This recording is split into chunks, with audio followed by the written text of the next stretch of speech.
todos e todas.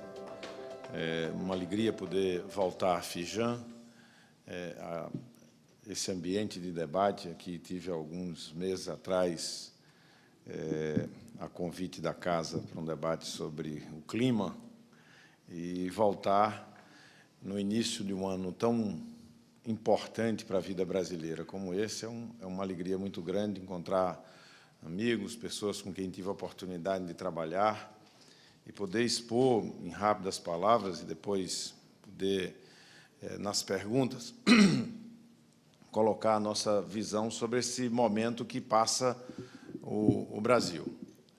Nós viemos de um processo de acúmulos no Brasil nas últimas 3 décadas. O Brasil vem caminhando e construindo 3 ciclos muito bem caracterizados que nos levaram a consolidar uma transição democrática. A população mobilizou-se e fez a mais bela, faz 30 anos, né? Esse ano faz 60 anos da morte do Getúlio, 50 anos de 64, 30 anos das eleições diretas e 20 anos do real, ou seja, estamos entrando num ano muito importante. Indo a 84, 30 anos já se vão, o povo foi às ruas, construiu uma mobilização em torno de uma causa, em torno de uma pauta. Não era só a redemocratização, que já era muito, mas era mais do que eleição direta, era a possibilidade de democratizar o Brasil, de revisitar suas instituições, de colocar o país na rota do desenvolvimento. Nós tínhamos vivido o milagre econômico e, logo depois, a crise da dívida, um momento duro para o país, e toda uma pauta mobilizou a sociedade, e esse pacto social se revelou num pacto político que fez com que governo e oposição dialogassem e construísse um novo pacto político que permitiu, mesmo com o insucesso da emenda das eleições diretas, por dentro do colégio, dentro da institucionalidade brasileira, construir uma transição sem mais derramamento de sangue. Esse primeiro passo fundamental permitiu que o Brasil ganhasse uma Constituição e, na sequência, marcasse sua primeira eleição para presidente da República.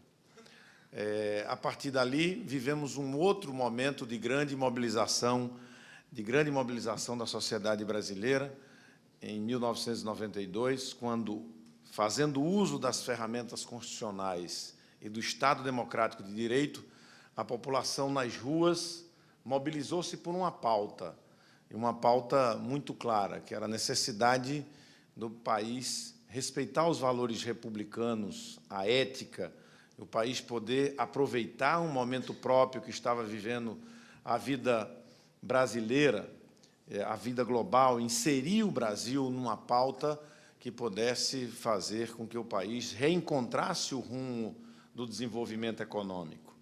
E, a partir deste movimento, ele permitiu com que o Brasil pudesse construir um pacto político, respondendo a esse desejo e esse pacto social novo, que foi inaugurado por um governo de frente, de transição, presidido inicialmente pelo vice-presidente Itamar Franco e, na sequência, por 2 vezes eleito diretamente o presidente Fernando Henrique.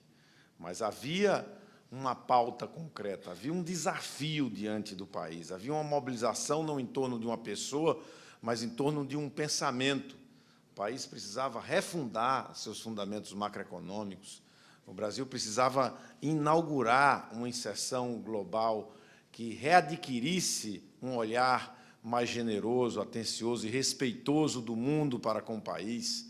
Era preciso cuidar da agenda da educação e colocar todas as crianças na escola.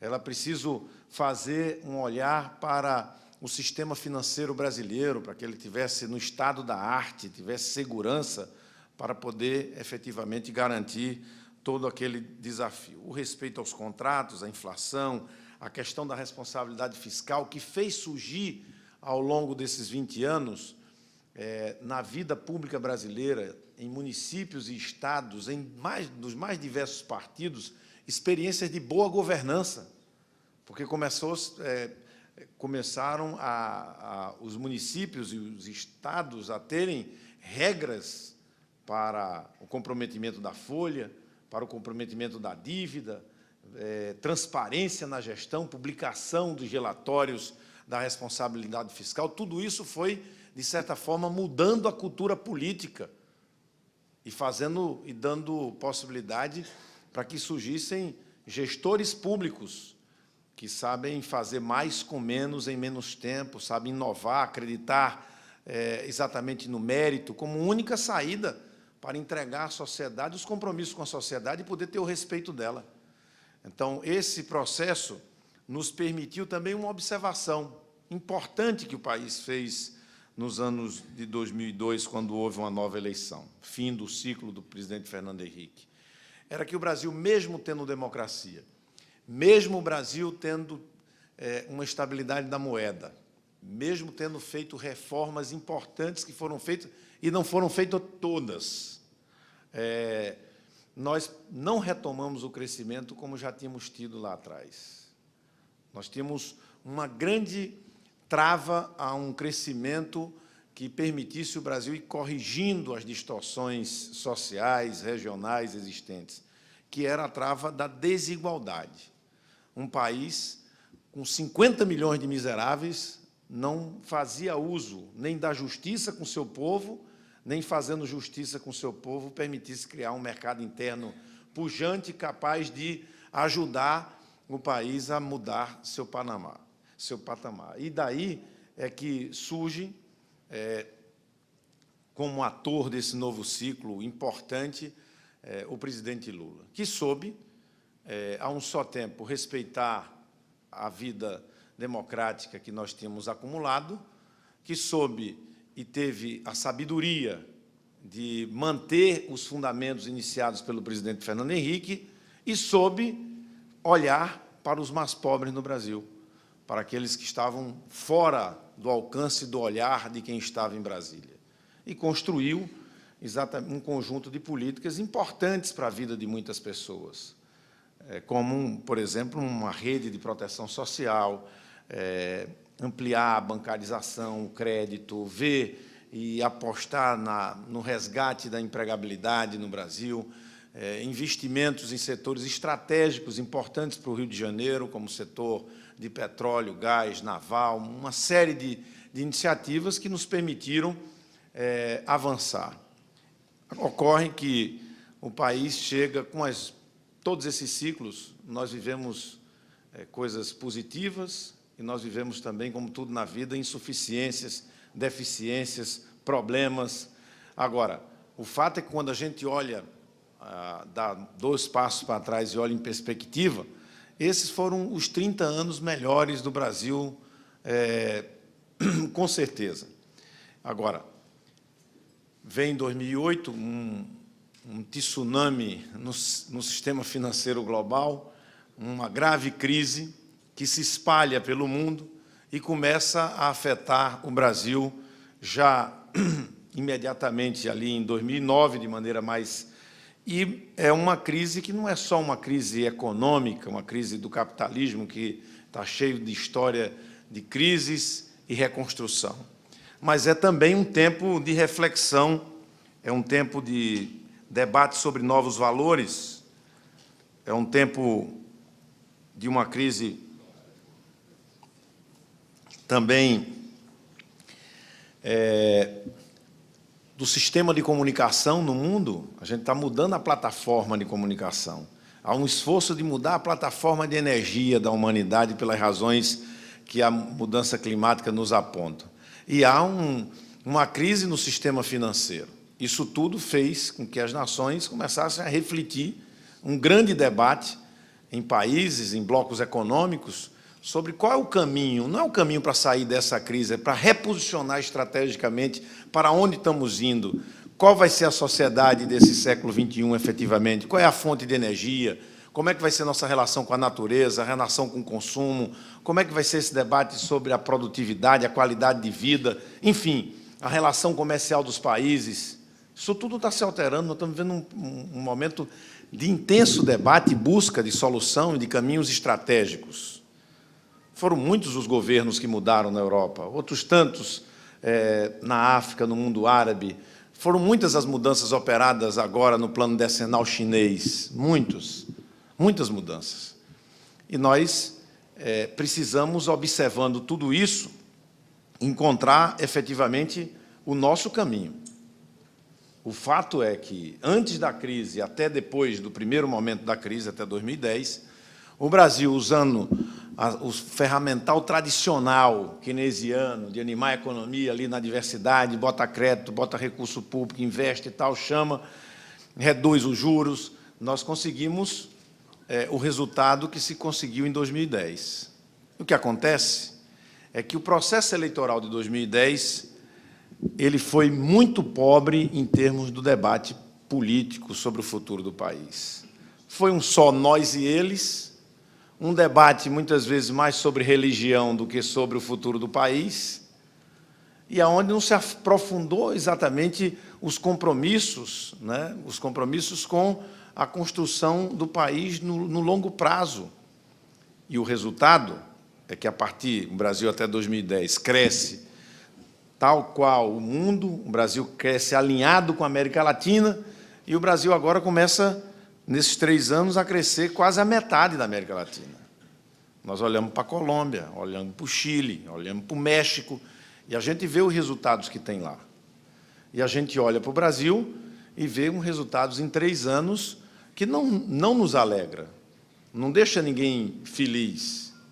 E é claro que tem os efeitos de uma economia do que produz para dentro do Brasil todo o cenário global, mas tem as nossas insuficiências. Não vamos aqui esconder ou colocar para debaixo do tapete os problemas, alguns que nós já tínhamos e outros que nós criamos, né? Tínhamos problemas históricos, as insuficiências na educação, na infraestrutura, e tivemos os problemas que foram gerados nos últimos anos. A incerteza sobre regras em setores estratégicos, a administração da política econômica como se a política monetária e a fiscal não tivessem nada a ver, a insegurança sobre se está valendo o tripé ou não está valendo o tripé, o ir e vir, eu quero fazer concessão, mas eu não quero que o mercado defina quanto é que remunera, ou seja, tudo isso, efetivamente, poderia ter sido evitado. Tínhamos os problemas que não tínhamos o poder de evitar, o que vinha de fora, o que vinha de um processo histórico de baixo investimento em infraestrutura no país, a insuficiência na educação, no sistema educacional, mas uma série de outros problemas que nós poderíamos ter evitado. E isso tudo se revelou no país num momento em que a sociedade ultrapassou as suas lideranças políticas, tanto da representação da sociedade, como também da representação da institucionalidade, e gritou com clareza nas ruas que havia uma crise de representatividade no Brasil. Essa crise de representatividade afeta a primeira conquista, que é a democracia. Ela bota a democracia numa situação de que ela precisa ser aperfeiçoada, melhorada. O Estado brasileiro, o mundo oficial, tem que se aproximar do mundo real do Brasil. Então, as pessoas no Brasil tem 100 milhões de pessoas usando smartphone, e o Estado brasileiro está completamente analógico. É analógico para marcar uma consulta, é analógico para pedir uma intervenção do poder público no município, no Estado, na União, e essa situação nos fez, efetivamente, perceber que há uma pauta. A pauta é: eu quero algo sério que toque o país na perspectiva de melhorar a prestação do serviço público e que não derreta minhas conquistas. Eu quero daqui para melhor, eu não quero daqui para pior. Naquele momento se percebia a estagnação, e essa estagnação ela coloca em risco a eficácia das políticas sociais e a eficácia das conquistas que tivemos. Não há conquista que perdure a um ciclo de baixo crescimento como esse. O desafio, portanto, é o crescimento com qualidade. E esse crescimento tem que ter uma narrativa de longo prazo. E essa narrativa de longo prazo tem que dialogar com o que está no meio da sociedade. Porque, senão, fica a velha política. A diferença da nova para a velha política não é se o político tem a cabeça branca ou se já tem muitos mandatos. Não é isso. Você pode ter uma pessoa da cabeça branca fazendo nova política e pode ter um jovem fazendo a velha política. A nova política é quando as pessoas se reúnem em torno de um projeto para a sociedade. Quando nós nos reunimos em torno de um projeto para as eleições diretas e redemocratizar o Brasil e fazer uma Assembleia Nacional Constituinte e poder retomar o Estado Democrático de Direito e poder lutar por mais dinheiro para a educação, por mais sistema de saúde e criar o SUS e tal, tinha uma pauta que envolvia a sociedade, não era um acordo dos políticos para os políticos. Quando se fez o impeachment do presidente Collor, existia uma reflexão sobre o Brasil. Esse país está derretendo, não é possível isso, é preciso uma ampla frente, usar a Constituição, construir uma frente política, estabilizar o Brasil. Qual era a primeira? Nós vimos há 2 décadas, vivemos anos de ter inflação de 5.000%. E tinha um projeto que contemplava a sociedade, que no centro estava o interesse público. Nessa caminhada pode ter tido um erro aqui, um erro ali, pode, mas no centro tinha uma pauta. Quando o presidente Lula chega ao governo, representando um Brasil mais profundo, e coloca um olhar sobre os mais pobres, e a necessidade de incluir pessoas, de poder reduzir as desigualdades regionais, existia uma reflexão sobre o país, existia um desejo, né, de representar um complemento a uma fase de desenvolvimento. E hoje, o que o Brasil reclama é um projeto de nação, é um projeto de desenvolvimento para as próximas décadas. Não é mais um arranjo político para alguém ficar no governo por ficar no governo. Porque, senão, isso envelhece, mofa. Esse pacto político não dialoga com a juventude que está lá fora. Não dialoga. Não dialoga com a dona de casa, com os trabalhadores. Olham para isso com uma distância enorme. E para a democracia, e para a estabilização do país, e para o interesse do povo brasileiro, nós só temos uma saída, não temos duas. Temos que fazer a leitura do pacto social que está lá fora. Numa sociedade que antes ouvia mais e tinha muito pouco como falar. Hoje, essa sociedade ouve e fala ao mesmo tempo, interage, quer ser autoral, não vai ouvir lição de absolutamente ninguém, o caminho é por aqui, não tem isso. Hoje, essa juventude está ligada, em média está usando, 60% dela usa 2 telas ao mesmo tempo, né, e não quer saber de embromação. E ela representa valores que estavam representados no pacto de quem foi para a rua buscar as diretas, de quem foi para as ruas fazer um primeiro impeachment e quem foi para a rua no momento em que transformou o presidente Lula presidente da República. Tem esse mesmo combustível, só que agora, diferente daqueles outros momentos, até porque a história não se repete, dizia o filósofo que se repetir ou é como farsa ou como tragédia, né? E nós não estamos atrás nem de farsa nem de tragédia, a gente tem um ambiente, um pacto social que precisa ser respondido com um novo pacto político. E esse pacto político, para responder o que está na rua, tem que centrar 2 preocupações efetivas. Uma é melhorar a produtividade da economia brasileira. E a outra é olhar para a qualidade de vida do nosso povo.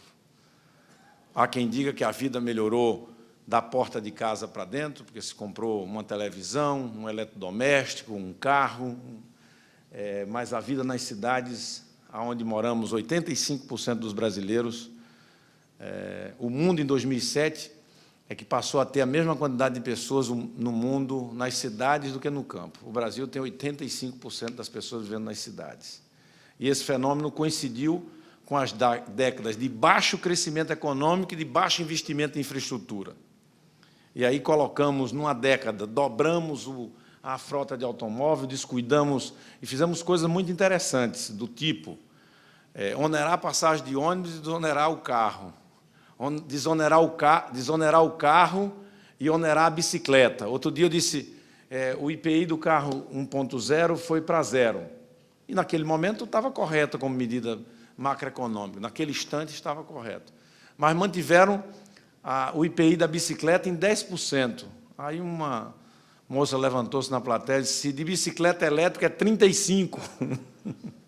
Aí eu incorporei a palestra e dou autoria à Soninha, do PPS, lá de São Paulo. Então, eu acho que esses dois olhares, esses dois pilares, a produtividade e a qualidade de vida, deve presidir o debate sobre um olhar estratégico para os próximos 10 anos. Isso só se faz se tiver disposição para o diálogo permanente. Diálogo. Diálogo é, sobretudo, ouvir, né? Para quem vai ter a tarefa de comandar um processo, o diálogo tem que ser mais ouvir do que falar. Dizem que o doutor Tancredo tinha uma frase muito bonita, ele dizia que Deus não fez a gente com 2 ouvidos e uma boca à toa, né? É porque os políticos, em regra, acham que Deus fez a gente com 2 bocas e um ouvido. Regras claras e transparência no que for feito. A consciência que o país tem que tomar que nós temos uma janela. E essa janela não depende da nossa vontade. Essa janela vai fechando. Nós temos 20 anos de janela demográfica. Daqui a 20 anos seremos um país que tem um outro perfil demográfico e, portanto, vamos ter os mesmos problemas que a Grécia apontou, que a Espanha apontou, que a França vive, e por aí sai. Só que não chegamos ao estágio que eles chegaram, vamos ter os problemas sem ter as soluções. O que é que isso leva a gente a pensar?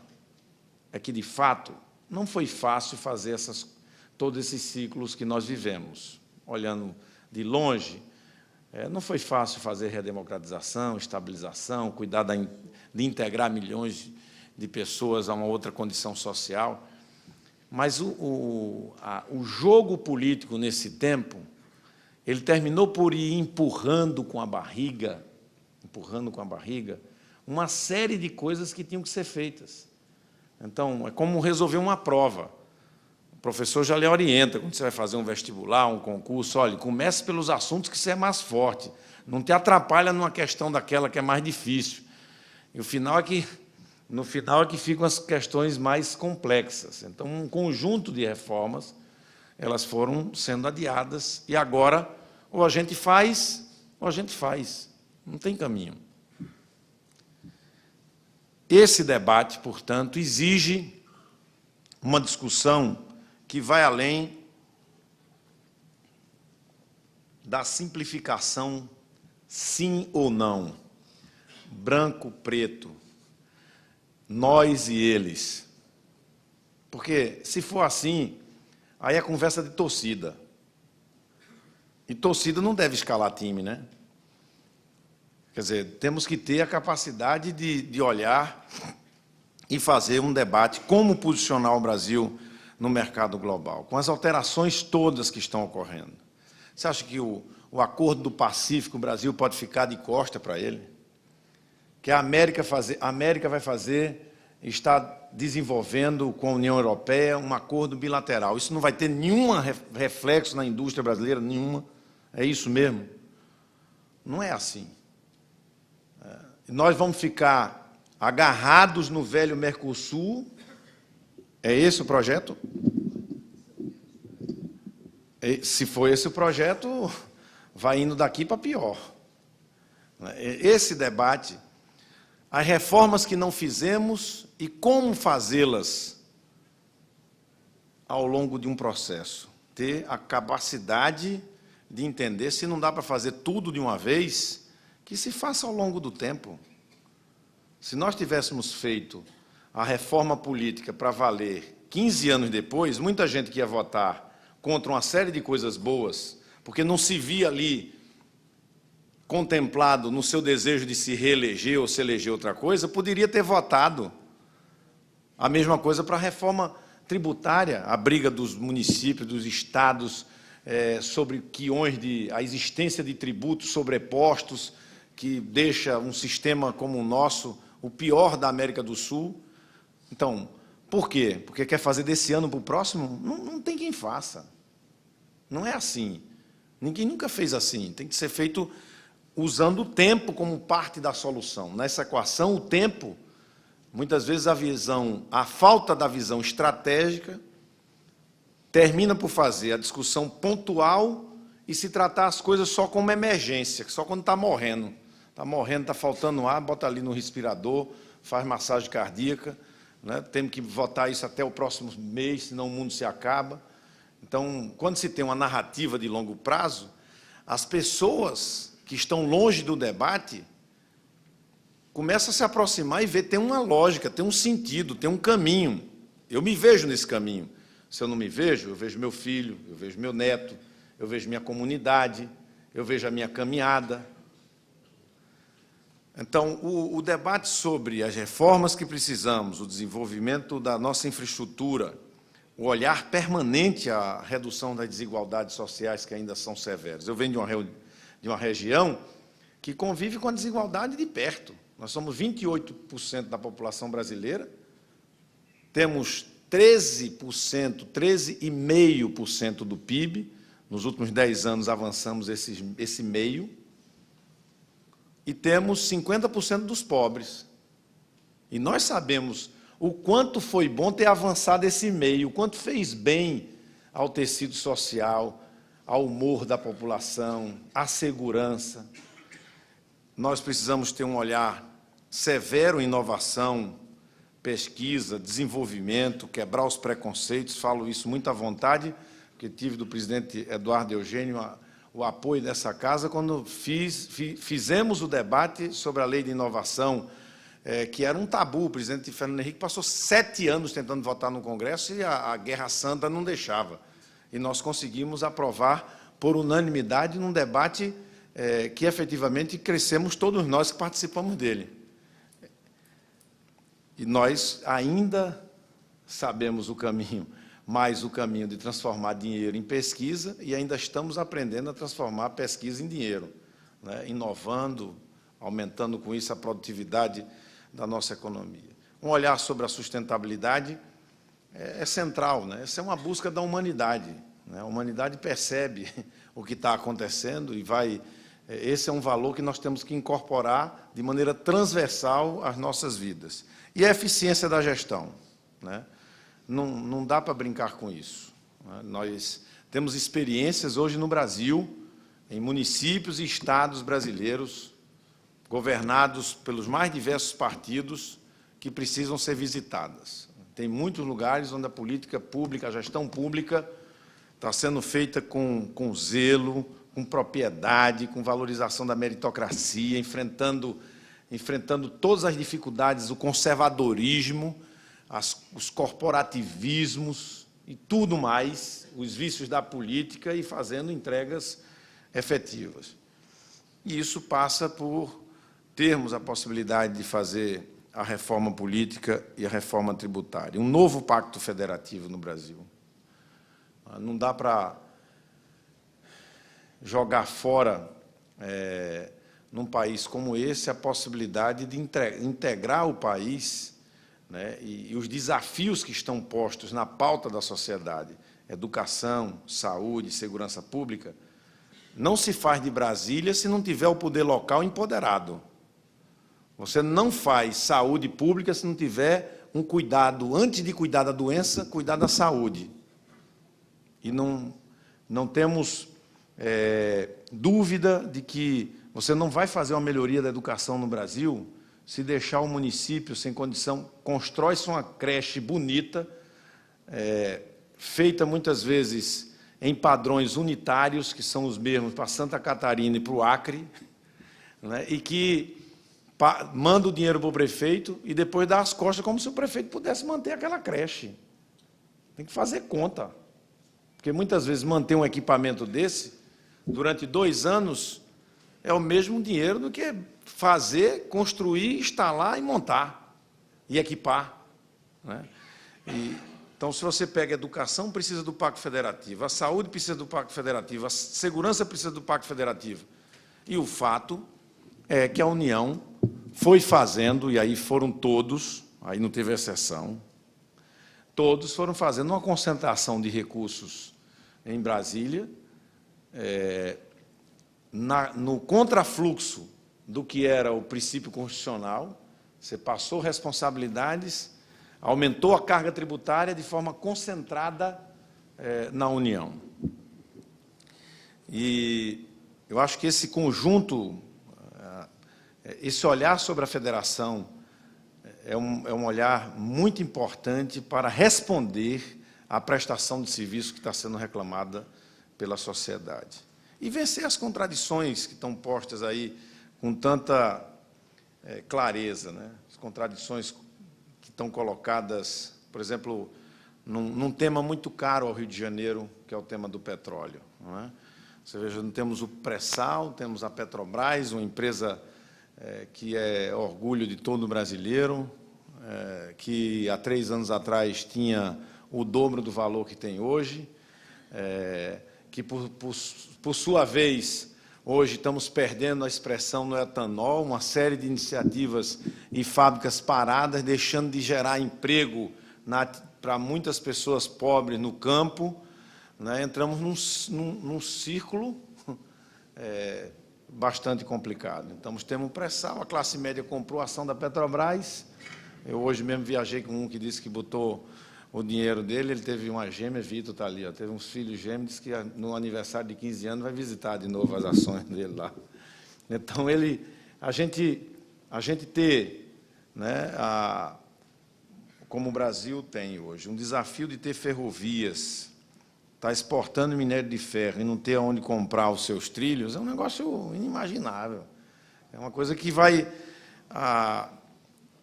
E outras questões que colocamos aí com clareza, como a questão do IPVA, que eu falei anteriormente, e o transporte público. Portanto,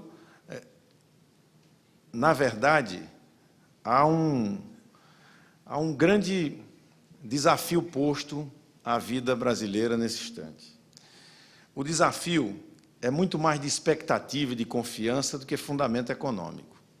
Os fundamentos econômicos, nós temos problemas. Mas tem outras nações que têm problemas mais graves do que nós. Problemas na economia nós temos, mas eles são menores do que os problemas que já tivemos no passado recente, nesse ciclo que eu acabei de falar. Então, ainda é possível, revertendo essas expectativas e criando um ambiente de pacto social e político, respondendo uma agenda nova, de longo prazo, com capacidade de governança, de diálogo, de animar o Brasil em torno a inauguração de um novo momento político e econômico para o país. Fora disso, nós corremos o sério risco de ver essas conquistas efetivamente derreterem, parte daquela janela fechar e a gente ter margens de manobra muito mais restritas. Eu acho que a hora desse encontro é exatamente o ano de 2014.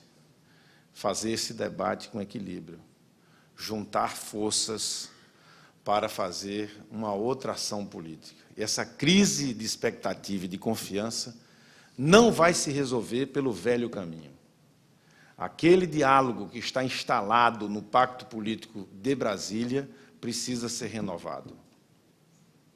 Precisa ser superado para o bem do Brasil e para o bem de muitas pessoas que estão lá naquele pacto, porque tem muitas pessoas do bem que estão lá e que precisam, historicamente, ser preservados da continuidade dele.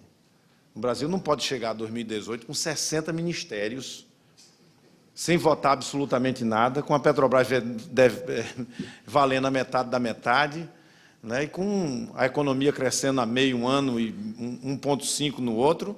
Não é esse o caminho. Sinceramente, não é esse o caminho. Então, nós temos clareza de que a sociedade está dizendo isso. Quando a sociedade diz... Há uma frase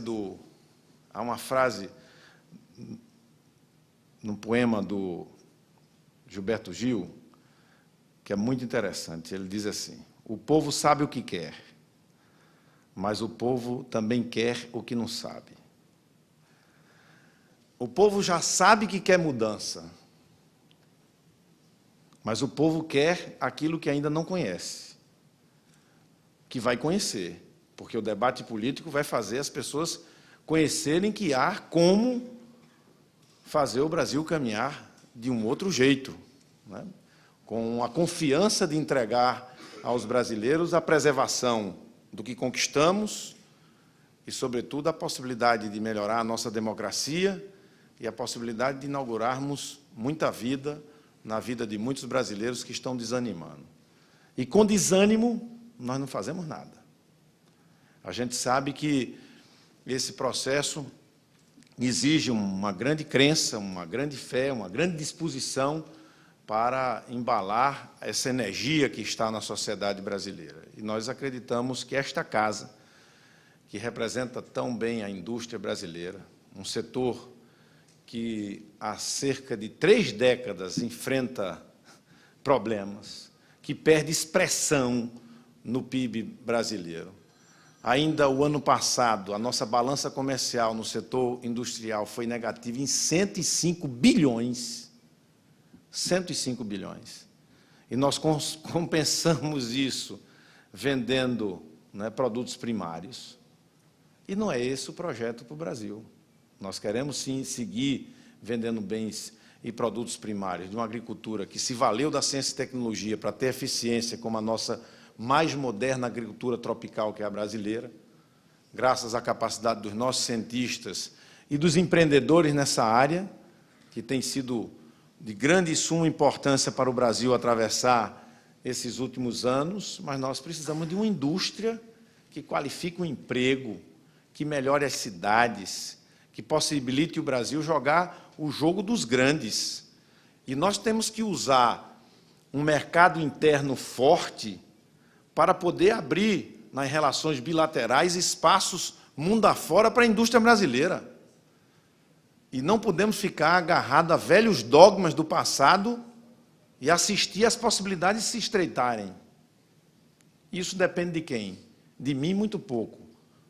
Depende da consciência nacional, do debate acontecer. Se o debate acontecer, se ele não for reduzido, né, a uma disputa de torcidas organizadas, a gente vai organizar o Brasil de uma outra forma, onde os bons possam ajudar o Brasil a ser melhor. É isso. Obrigado.